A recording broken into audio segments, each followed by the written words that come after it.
और ये जनाब जाना है शादी पे। कपड़े निकाल लिए, वॉश भी मिलकर मैंने कर लिए थे, तो अब इनको इस्त्री करूँगी और बाकी ये सब कुछ हो रहा है अभी। ये बच्चों के कपड़े रखे हैं, ये गर्मियों के निकाल लिए हैं, ये सर्दियों के रखे हैं वापस अंदर। ये ज़ुबैर के हैं और इसमें सर्दियों के ज़ुबैर के, और मेरे आएंगे इसमें बच्चों के रख दिए मैंने।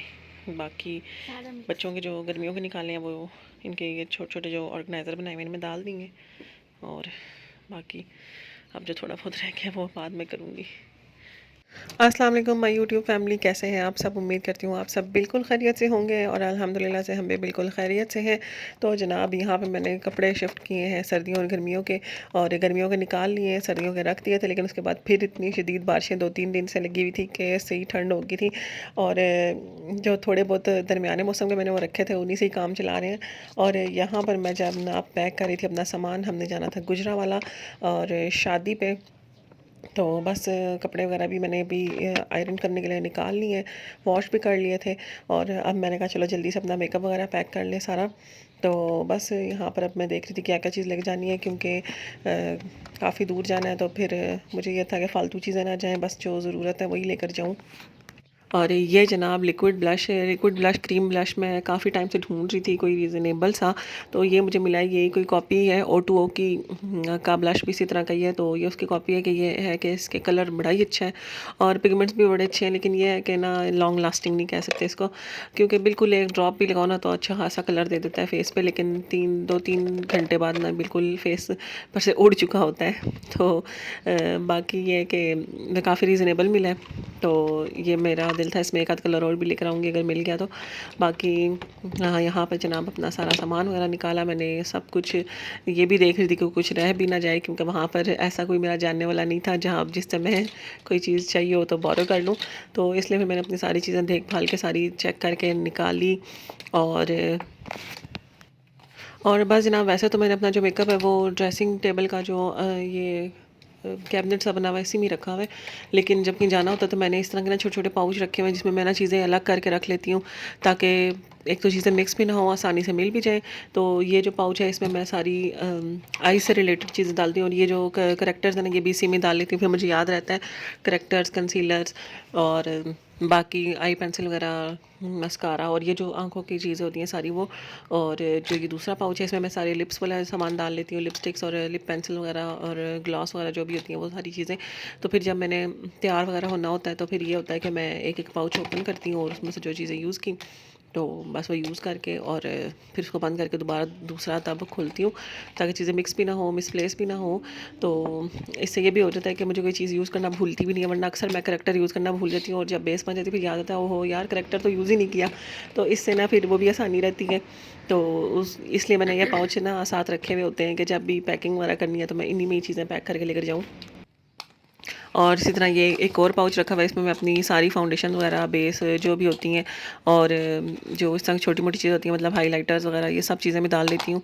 और क्योंकि step by step he makeup करना होता है तो फिर एक एक पाउच ओपन किया, उसमें से चीज़ निकाली, यूज़ की और फिर उसको बंद करके रख दिया, क्योंकि सबसे मेन बात ये मुझे भूल जाता है अक्सर चीज़ें यूज़ करना। तो इस तरह ना फिर जब चीज़ें निकलती हैं एक पाउच से तो फिर मुझे याद आता है हाँ जी अब ये वाली चीज़ अभी यूज़ करनी है। और जनाब ये जो छोटा सा बॉक्स है ना इसमें ये छोटी छोटी छोटी जो चीज़ें हैं ना ये डाल के रखती हूँ ताकि गुम ना हो जाए, और घर में भी ये इसी के अंदर ही होती हैं और कहीं जाना होता है तो मैं ये पूरा बॉक्स ही बीच में रख लेती हूँ। तो इसमें ये छोटे छोटे ग्लिटर्स और शिमर्स और ये इस तरह की चीज़ें सारी पड़ी हुई हैं।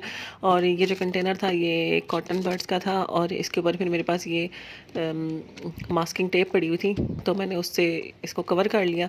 तो बस इसके अंदर चीज़ें रख लेती हूँ और इसमें सिमटी भी रहती हैं और फिर जब चाहिए होती हैं तो फिर मिल भी आसानी से जाती हैं।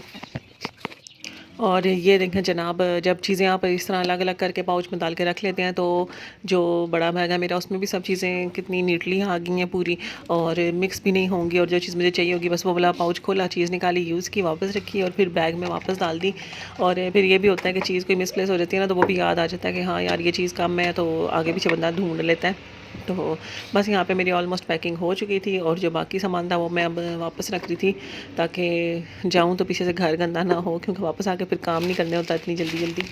और बस जनाब मेकअप वगैरह का सामान तो सारा मैंने रख लिया था। अब मैंने कहा चलो जल्दी से अपना पर्स वगैरह भी रेडी कर लें और इसके बाद फिर मैं कपड़े वगैरह भी सारे आयरन करके तो जो बैग है उसमें डाल दूँगी। तो बस इसमें मैं अपनी चीज़ें वगैरह डाल रही थी। तो जो ब्लश मैंने वहाँ पे रखा था वो मैंने निकाल लिया, क्योंकि जाने से पहले भी तैयार होना है और वहाँ पे भी ये यूज़ होता रहेगा। तो वो वाला बैग तो तभी गाड़ी से ही तब निकालूंगी जब तैयार होना होगा, क्योंकि फिर सामान वगैरह रखने का मसला हो जाता है। तो अब मैं बस मैंने कहा चलो अपनी सारी चीज़ें जो यूज़ करनी है वो सारी इस वाले बैग में डाल दूँ, ताकि फिर कोई चीज़ एंड टाइम पर रह ना जाए, क्योंकि इससे अगले दिन हमने निकलना था और निकलना भी शाम को था और फिर और एंड टाइम पे और काफ़ी सारे काम खुल जाते हैं। तो फिर मैंने कहा ये जो अपना काम है ना ये ना साथ साथ करती जाऊँ, क्योंकि जल्दी में ना फिर आधे काम बंदा भूल जाता है। और बस जनाब यहाँ पे मैं रख रही थी कपड़े वगैरह बैग के अंदर। फंक्शन तो हमने सिर्फ एक ही अटेंड करना था वलीमे का, लेकिन ये था कि तकरीबन हमने निकलना था संडे की शाम को और आना था मंडे की रात को वापस। तो ये था कि मंडे का जो पूरा दिन था सुबह के टाइम से लेकर शाम तक, जब तक फंक्शन होगा तब तक हमने आगे पीछे और जो रिलेटिव्स वगैरह हैं उनके घर जाना था। और ज़ुबैर के मामू के बेटे की शादी थी, तो फिर आगे उनके नानों वगैरह का घर, सारे मामू वगैरह के घर वहीं पे हैं। तो फिर हमने कहा सबसे मिल मिला भी लेंगे।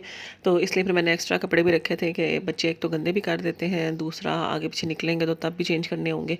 तो बस बाकी ये वाला येलो वाला ही सूट मैं वलीमे पे पहनूंगी, जो मैंने रिमशा के वलीमे पे ही पहना था। और साथ नया के लिए भी यही जो नया ने रिमशा के वलीमे में पहना था। कपड़े तकरीबन हम सब वही पहन रहे हैं जो हमने रिमशा के वलीमे पे यूज़ किए थे, और बाकी एक्स्ट्रा जो उनसे थे वो भी मैंने रख लिए हैं। और बच्चों के वही रखे हैं जो भी मैंने पेपरलैंड वाला शॉपिंग हॉल आप लोगों के साथ थोड़ा सा पहले शेयर किया था। और क्योंकि और बस जनाब ऑलमोस्ट काम ख़त्म हो चुका है। बैग में कपड़े डाल के रख दिए हैं और ये जो सब एक्स्ट्रा देने वाले हैं वो भी मैंने अलग अलग कर दिए कौन से किसको देने हैं। और बैग्स भी हो गए हैं, इनको भी रखूँगी। अब बस ये अब थोड़ा सा रह गया, ये कल निकलना है तो बस वो कपड़े रखे हुए हैं और ये भी इस्त्री करके बैग में डालने हैं। और बस ये बैग्स लगा के फिर बच्चों के स्कूल बैग्स भी वहाँ से उठा के उनकी जगह पे रखेंगे और बस ऑलमोस्ट काम ख़त्म हो जाएगा। और बस जनाब यहाँ का काम ख़त्म हो चुका है, तो हमने कहा गाड़ी में सामान वगैरह रख लें। ये बैग भी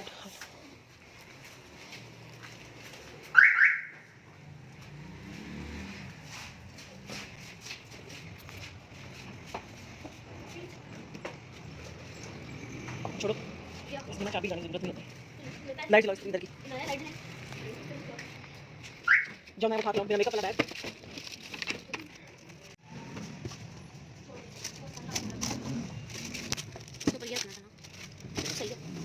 हाँ पी लियो ना, इनको छोड़ दो ना, इनको पीछे लगा दो यार, फिर चाहिए होते हैं मसला होता है। लगाओ, वो नहीं लाना, ओह ये नहीं लाना, पंप लेकर आओ पंप, बस और कुछ भी नहीं लाना, बस हाँ दैट्स इट।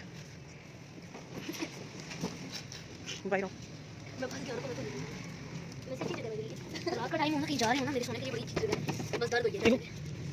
तो ये जूते रखनी है, कपड़े रखने हैं, आगे मेरा मेकअप रख लिया और बाकी निकलते हुए देखेंगे रोड पे जरूरत पड़ा तो।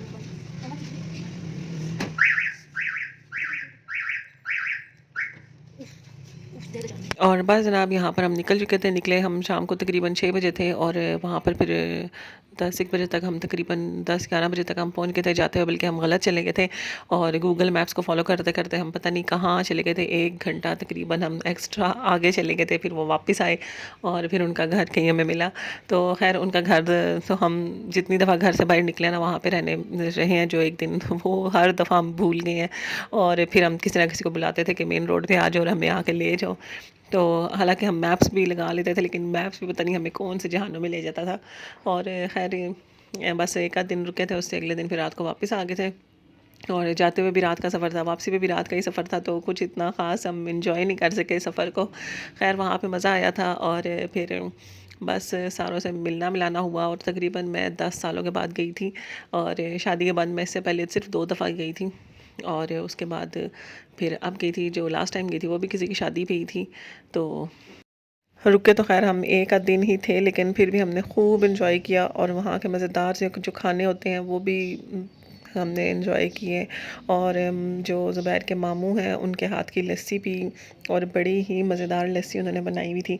और लस्सी वैसे ही मेरी फेवरेट है और बहुत ही लजीज बनी हुई थी। और वहाँ का दही दूध इतना टेस्टी था ना कि दूध तो इतना मज़े का था कि चाय पीने का मज़ा आ जाता था। यहाँ पर उस तरह का दूध कभी भी नहीं मिला मुझे। और दही का भी जो टेस्ट था ना, उसका उन चीज़ों का टेस्ट ही बिल्कुल अलग था, इतनी खालिश थी।